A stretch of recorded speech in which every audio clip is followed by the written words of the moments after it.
Location Automobile. Pour toutes vos locations de voitures et utilitaires en Guadeloupe, faites appel à RL Location Automobile. Avec RL Location Automobile, réservez en toute tranquillité, 7 jours sur 7, 24 heures sur 24. RL Location vous propose une large gamme de voitures et d'utilitaires au meilleur prix sur le site internet www.rl-location.com. RL Location, c'est aussi l'assistance et la livraison. Pour tout renseignement, contactez-nous au 05 90 106 687. RL Location Automobile, la location en toute simplicité.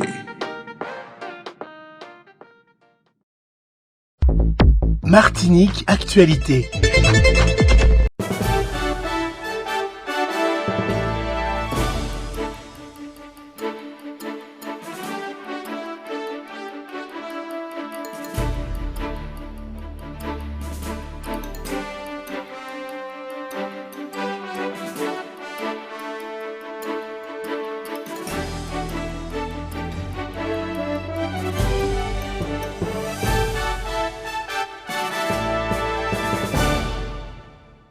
Bonjour à tous et bienvenue, c'est l'heure de votre journal sur KMT, LCL, FM+, et Canal Antilles sur les réseaux Free, Orange, Numéricable, Bouygues, SFR en France et dans ces régions ultra-périphériques.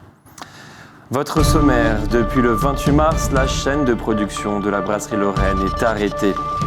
En Martinique, les indicateurs du Covid-19 sont les suivants. 5344 nouveaux cas de coronavirus contre 5320 nouveaux cas la semaine précédente. Votre sondage, en 2009, la Martinique est descendue dans les rues pour protester contre la vie chère. Peut-elle le refaire aujourd'hui? Et sinon, pourquoi? Et vous retrouverez en fin de journal votre savoir et réfléchir de Roland Laouché. Il s'intitule « Leclerc parfaite », un couple d'amis au chevet du consommateur martiniquais. L'arthrose du pouce, le rhizarthrose, se soigne, mais peu de médecins le savent et donc préconisent la bonne prise en charge aux 2 millions de personnes concernées. Comme hier, l'air aujourd'hui est bon. 4 individus encagoulés, munis d'armes à feu, ont pénétré par effraction dans la clinique Sainte-Marie pour tenter d'échapper à la police qui les poursuivait. L'un d'entre eux a été arrêté. La direction de la brasserie Lorraine indique que la grève, qui est sur le point d'aboutir à la liquidation de la société, intervient après un investissement de 20 millions d'euros dans la rénovation du matériel de l'entreprise ces dernières années. Elle signale que ce n'était pas du superflu. L'unité industrielle n'avait pas été renouvelée depuis son implantation au Lamentin il y a environ 50 ans. Il y a fort longtemps que nos élus, aidés en cela par notre élite, parlent de démocratie participative sans que rien ne soit construit ou organisé autour de ce concept. Il faut donc être très attentif du fait dont nous informe le communiqué suivant qui émane de la collectivité territoriale de Martinique. Réunis en séance plénière le vendredi 27 mai 2022, les élus de l'Assemblée de Martinique ont voté pour la mise en place d'un pôle territorial de la démocratie participative. La mise en place de ce pôle répond à plusieurs impératifs. L'urgence d'une meilleure inclusion de la parole citoyenne au sein de la décision publique en combinant démocratie participative et démocratie représentative. L'urgence de placer la parole des Martiniquais au cœur de la réflexion collective dans le souci d'une plus large concertation et d'une plus grande synergie des acteurs du territoire. Ce pôle territorial de la démocratie participative sera composé de 85 membres répartis en un conseil de jeunes citoyens de 16 à 25 ans, un conseil dédié aux citoyens de plus de 25 ans, un conseil des sages au regard de leur engagement pluriel dans la cité.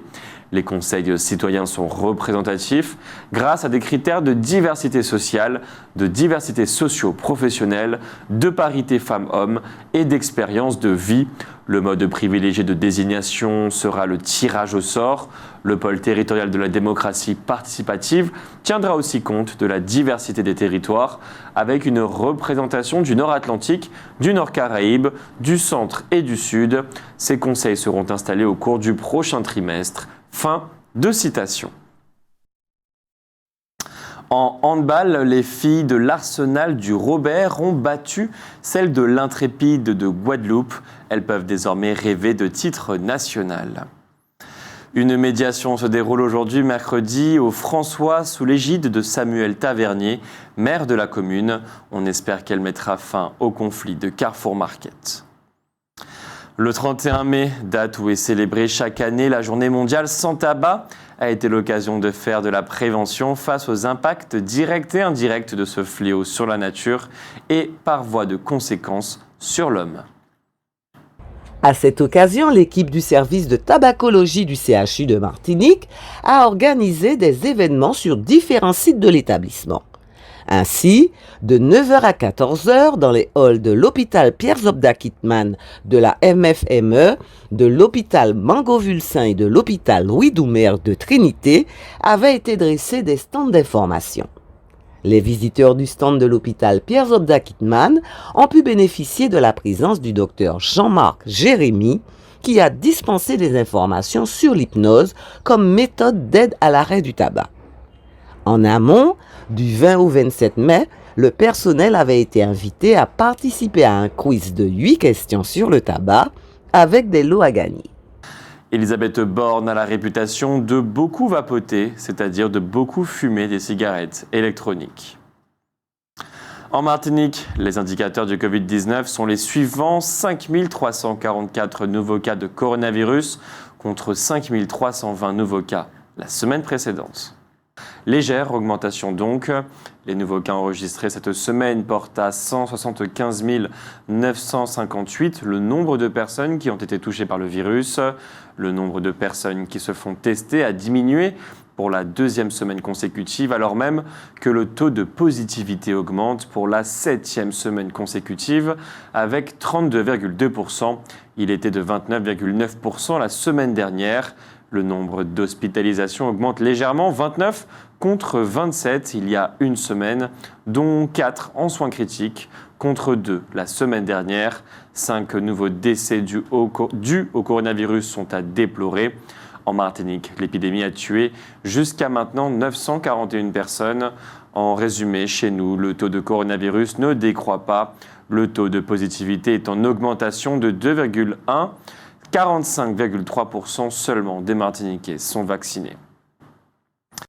Le comité 13 janvier nous a fait parvenir un communiqué dans lequel on peut lire ceci. Ce mois de mai 2022 a été particulièrement marquant au regard de l'intensification de la répression qui a frappé les militants martiniquais. Arrestation et mise en garde à vue de Alexane, Nous, Denzel, Volcan, Mona, Jay, avec en plus extraction de Edwin, emprisonné depuis juin 2021. Présenté à un juge d'instruction, il aurait reproché d'avoir déboulonné des statuts d'esclavagistes ou colonialistes. Procès de Fares, Bérisson, Marvin, Lulu, Tilulu, Volcan, qui soutiennent les soignants contre l'obligation vaccinale et pour la réintégration des non-vaccinés, à qui on reproche de prétendues violences contre des personnes dépositaires d'une autorité publique. Convocation au commissariat de police de plusieurs soignants pour être entendus. Ski, Juju, Alain, Michael. Le système colonial montre son visage le plus agressif. Fin de citation. Ce communiqué est accompagné d'une déclaration particulièrement outrancière qui se termine de la façon suivante. Pameyen les militants, juger et condamner les empoisonneurs. Louis-Daniel Berthom, au moment de son élection à la tête de la Chambre de la Martinique, avait annoncé qu'il démissionnerait à mi-mandat, c'est-à-dire au bout de 3 ans. C'est ce qu'il a fait. Hier, 1er juin, José Maurice est devenu président de la Chambre d'agriculture de la Martinique pour 3 ans après son élection par l'Assemblée plénière de la Chambre d'agriculture. Rappelons que M. Berthom avait été élu en 2007 et réélu en 2013 et 2019. Certains établissements d'hébergement pour personnes âgées accueillent des crèches. Quelques crèches intergénérationnelles ont été mises en place dans l'Hexagone, dans la région de Bordeaux et à Toulouse notamment. L'idée est de rompre la solitude des personnes âgées tout en favorisant l'éveil des plus jeunes, 2 ou 3 fois par semaine, à raison d'1h30 et sur la base du volontariat des pensionnaires de résidence pour personnes âgées se rendant dans la partie crèche de l'établissement pour aider les professionnels de la petite enfance.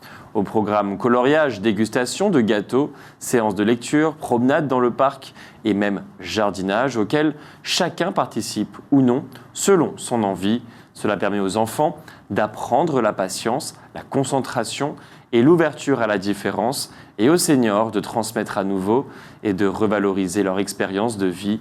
Ils s'apportent ainsi mutuellement de la tendresse dans un cadre rassurant qui favorise l'autonomie. Une entreprise basée en Guyane a décidé de fabriquer des briques avec des matériaux que l'on trouve en Guyane même.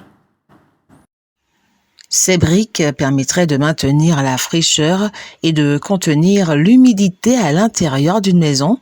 L'église de Saint-Georges, une boulangerie, 4 villas et une crèche ont déjà été construites avec elles.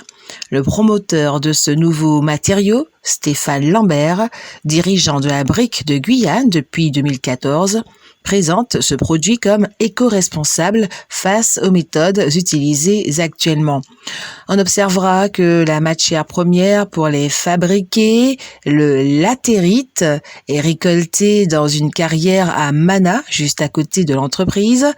On lui ajoute du sable, du ciment et de l'eau.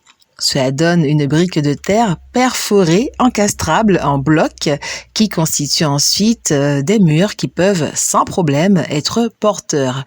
Mais, outre les logements destinés à des particuliers, la brique de Guyane voit plus loin et compte s'inscrire sur le long terme dans la commande publique.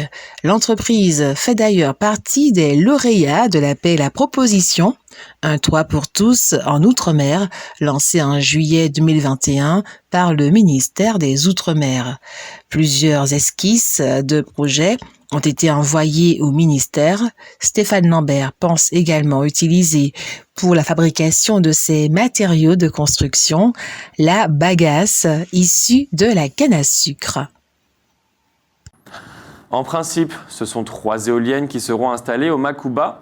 Elles pourraient fournir, ce qui est beaucoup, 25% de la consommation d'énergie de la Martinique. L'objectif annoncé par Emmanuel Macron concernant les éoliennes, c'est 50 parcs en service en 2020. Cela correspondrait à 40 gigawatts produits, soit 20% de la consommation nationale d'électricité. Un programme ambitieux, avec actuellement 8% d'électricité éolienne. Elle est très en retard sur ses voisins européens. Marine Le Pen préconise, elle, de faire tomber la production d'électricité éolienne de 7,9% du mix énergétique français à rien du tout à l'horizon 2030. Une disparition pure et simple de la filière. Éric Zemmour a le même projet. Actuellement, il y a en France 8000 éoliennes. Une éolienne, c'est en moyenne 3 mégawatts-heure produits, mais le vent ne souffle pas en permanence. On estime ainsi que ces dernières fonctionnent 75% du temps. C'est ce que l'on appelle le facteur de capacité.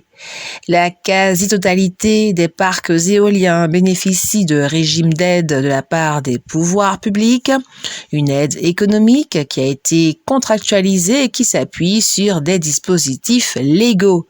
Une directive de l'Union européenne, entrée en vigueur en 2018, impose aux pays membres que 32% de la consommation finale d'énergie doit être composée de renouvelables. On notera que les adversaires des éoliennes sont en général très favorables à l'énergie nucléaire. Ils souhaitent que l'atome fournisse 50% de notre électricité en 2050. Il faudrait pour cela construire 14 EPR, réacteurs européens pressurisés, ainsi que plusieurs mini-centrales SMR et pousser les centrales jusqu'à 70 ans. Il faudrait également une exploitation maximale des capacités déjà installées. SOS Crise, l'Union des femmes de la Martinique. Il existe actuellement en Martinique des structures qui peuvent prendre en charge les femmes en souffrance et notamment celles qui sont victimes d'agressions. Mais cela ne semble pas suffire. Voilà qu'on parle maintenant de la mise en place d'une maison des femmes.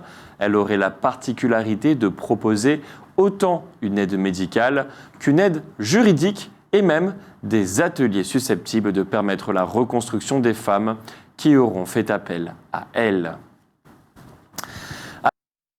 Ce mercredi 1er juin, la Commission européenne a estimé que la Croatie remplissait les conditions pour adopter la monnaie unique au 1er janvier 2023, ce qui pourrait en faire le 20e membre de la zone euro, 7 ans après l'entrée de la Lituanie. La décision formelle sera prise début juillet par les ministres des Finances de l'UE, mais la porte est désormais grande ouverte. Aucune opposition n'est attendue alors que l'ex-république yougoslave de 4 millions d'habitants respecte l'ensemble des critères techniques. La Banque centrale européenne a également rendu un avis positif. Rappelons que la Croatie avait exprimé sa volonté d'adopter la monnaie unique dès son adhésion à l'UE en 2013. Elle se dit désormais prête à rejoindre la zone euro au 1er janvier, ce qui devrait lui permettre de renforcer l'économie de la Croatie en bénéficiant à ses citoyens, ses entreprises et à la société tout entière. Selon la présidente de la Commission Ursula von der Leyen, l'euro sera également renforcé grâce aux Croates. Il dispose par ailleurs d'un important secteur touristique.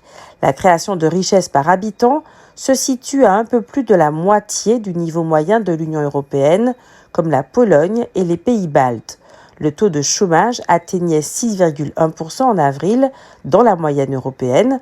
Le feu vert de l'Union intervient alors que l'euro vient de fêter ses 20 ans d'existence en tant que monnaie fiduciaire. Souvenez-vous, au 1er janvier 2002, des millions d'Européens dans 12 pays abandonnaient leur lire, francs, Deutschmark et autres pour des pièces et billets en euros.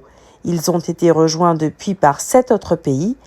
La zone euro rassemble désormais 345 millions d'habitants. La monnaie unique est considérée comme un symbole d'unité et de souveraineté européenne. Tous les pays de l'UE se sont engagés en théorie à y adhérer dès qu'ils remplissent les conditions, mais aucun calendrier n'est fixé. Seule exception, le Danemark a négocié une exemption après un référendum en 2000. Les Danois ont en effet rejeté l'euro. L'introduction d'une nouvelle monnaie a suscité des craintes dans de nombreux pays et c'est aussi le cas en Croatie où seulement 30% des habitants jugent leur pays prêt pour l'euro selon une étude menée en mars et avril dernier. L'ouragan Agatha qui a fait des ravages au Mexique cette semaine en est la preuve. La saison des cyclones a commencé dans notre région. Selon les scientifiques, le millésime 2022 devrait présenter une activité supérieure à la moyenne dans l'Atlantique Nord, bien qu'il soit impossible de prédire le nombre de phénomènes qui concerneront notre île dans les mois à venir. C'est maintenant l'heure de votre sondage. En 2009, la Martinique est descendue dans les rues pour protester contre la vie chère. Peut-elle le faire aujourd'hui? Et sinon, pourquoi? Sondage.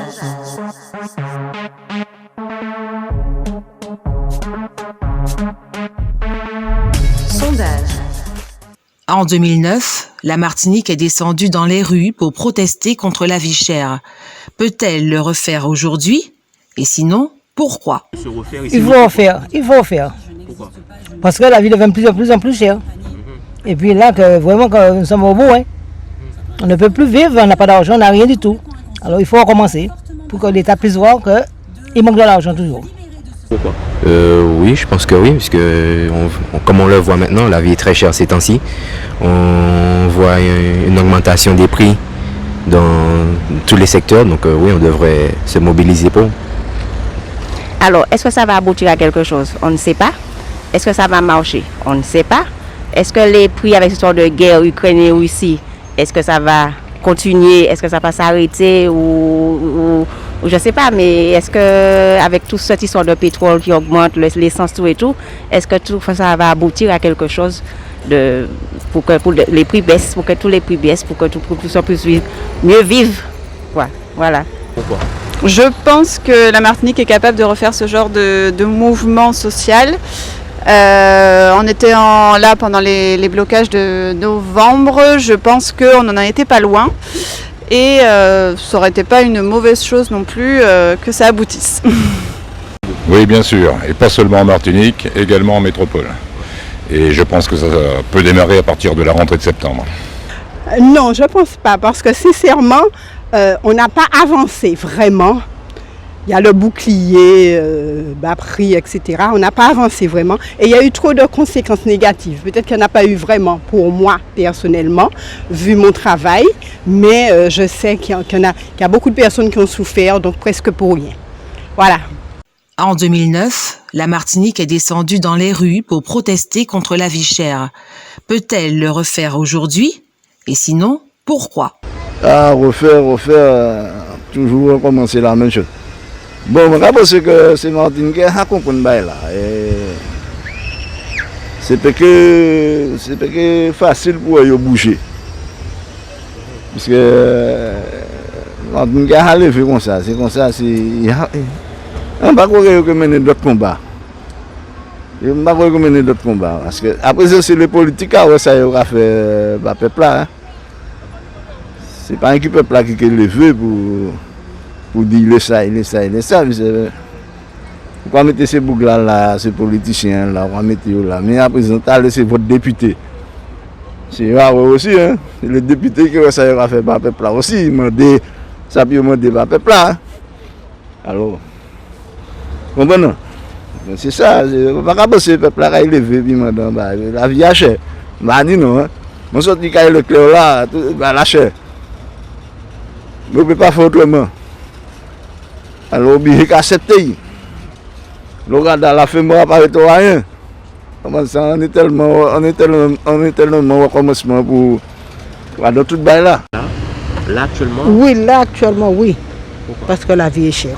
La vie est chère. Moi, j'ai 2 enfants. Mes enfants sont déjà grands. Mais les gens qui ont des enfants là maintenant, la vie est chère pour eux. La vie est vraiment chère.